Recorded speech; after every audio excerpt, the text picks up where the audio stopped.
Continuing work in 8.ee.5. Let's go to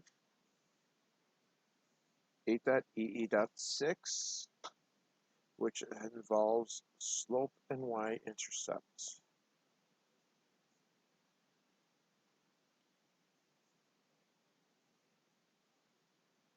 So those are the ones that you should have already completed. So right here, 8.ee.6. Write the equation on the line below, coordinate grid. Number 1, here's number 2, number 3. We're going to concentrate on number 2. I'm going to go through really quickly what you're going to be expected to do. 1, 2, 3,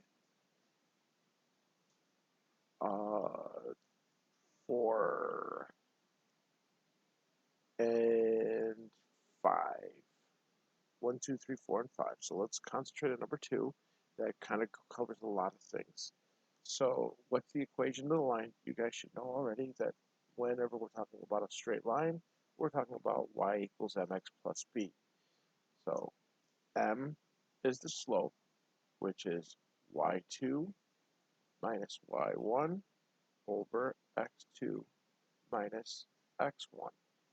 Okay, it was also rise over run and other things like that, but y2, y1, x2, x1, rise and run are the two that you're going to need for these sets of problems.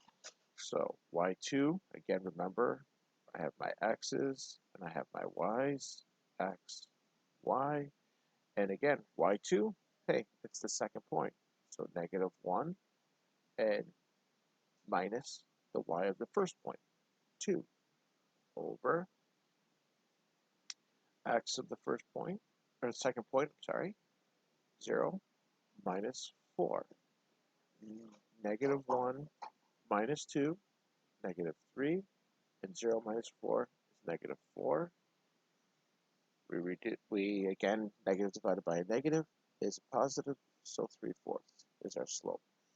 I can stop here because the only one that has 3/4 as the slope is letter B. Okay, but I want to continue because I want to show you also how to find the y-intercept. So the y-intercept, so to find the B, when giving 2 points, you use the formula y equals mx plus b.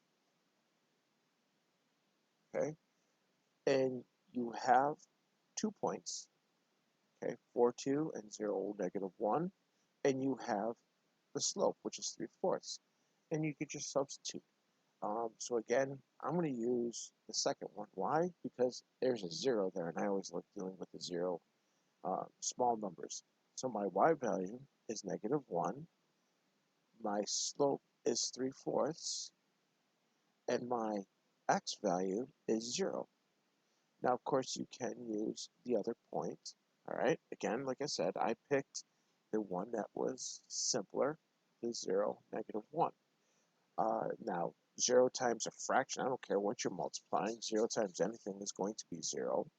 So I'm left with just the b, and that equals negative 1, which happens to match our answer, letter B.